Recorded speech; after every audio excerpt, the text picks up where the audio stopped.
इस दिन क्या कुछ विशेष तरह की कोई पूजा भी होती है और कोई मंत्र जिसका उच्चारण करना चाहिए? निश्चित रूप से आज का दिन क्योंकि अहोई अष्टमी भी है ना, हम साथ ही साथ उसको भी जरूर जोड़ते जरूर चले जाएं। मैं उसी के आधार पे आपको बताने का प्रयास करूंगा। आपके जितने भी दर्शक हैं ना, आज तो धन्य होने वाले हैं। आपके घर में सुख शांति का महावरदान प्राप्त होने वाला है, क्योंकि गुरु पुख योग, सर्वार्थ सिद्ध योग, अमृत सिद्ध योग, ये सारे योगों से निर्मित वायुमंडल आपके जीवन में हर प्रकार से खुशहाली समृद्धि ले आने वाला है।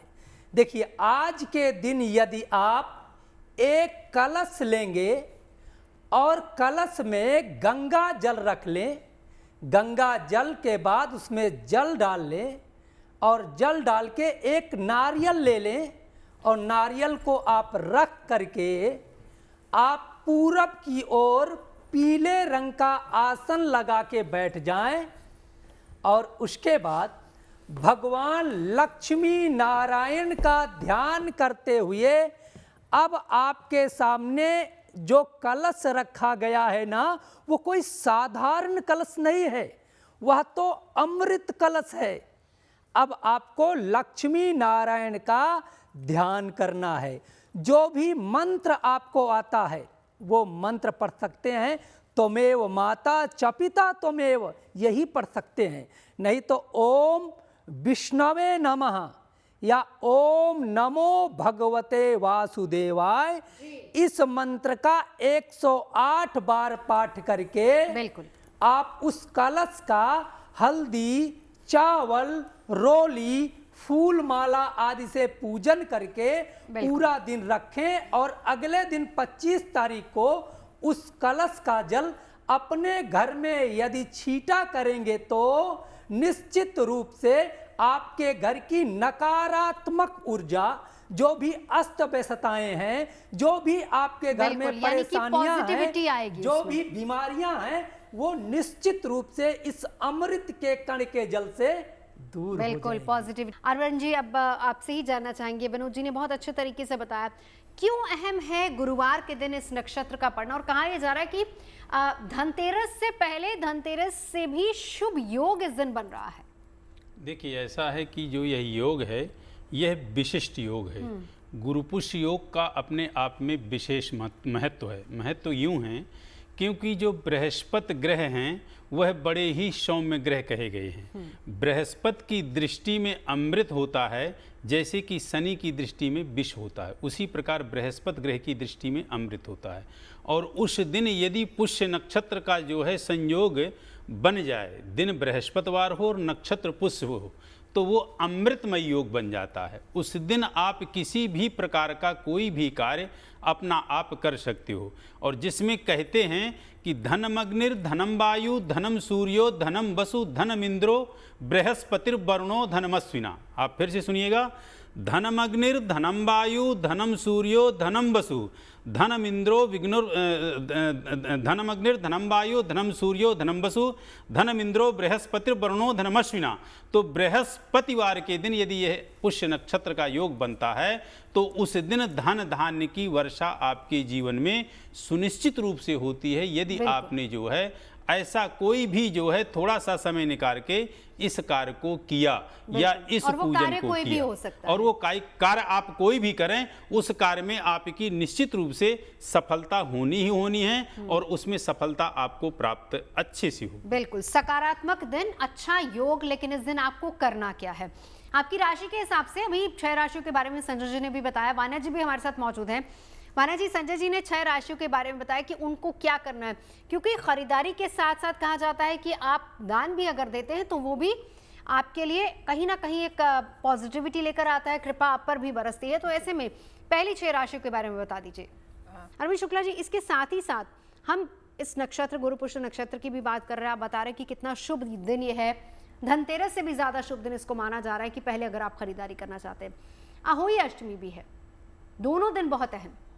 जी देखिए, अहोई अष्टमी तो अपने आप में एक ऐसा व्रत है जो कि जो विशिष्ट व्रत होते हैं उनमें से यह एक महान व्रत है। और ख़ास करके यह व्रत जो है संतान के लिए होता है।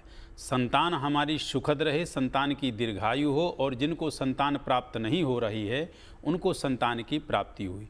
तो अहोई अष्टमी तो अपने आप में विशिष्ट है ही, लेकिन कहते हैं कि एक आपकी अंगूठी है और अंगूठी में कोई नगीना लग गया तो उसकी अपनी एक दिव्यता विशिष्ट हो जाती है। कोई उसमें एक डायमंड या कोई भी आपने नग लगवा लिया तो उसकी सुंदरता 4 गुना बढ़ जाती है। उसी प्रकार कल का जो योग है, गुरुपुष्य योग है, अहोई अष्टमी है, आदि चीज़ें ये मिलने के कारण आपका जो है यह योग एक विशेष हो गया। तो इस योग में अहोई अष्टमी का तो पूजन करें ही करें, साथ में यदि आप पूजन जो है इस गुरुपुष्य योग में किसी भी चीज़ की एक अपनी आप जो है संकल्पित होकर की कि अमुक चीज़ मेरा जो है अमुक कार्य, अमुक जो है मुझे चीज़ की प्राप्ति करनी है, अमुक कार्य करना है या अमुक मेरा कार्य सिद्ध हो, तो निश्चित रूप से कल के पूजन में, कल के आपकी आराधना में ऐसा दिव्य मुहूर्त है जिसके विषय में कहते हैं कि मुहूर्त ही विशिष्ट होता है। मुहुर्मुहु जो आप एक बार कर देंगे आपकी ज़िंदगी में बारंबार आपको वह प्राप्त होगा।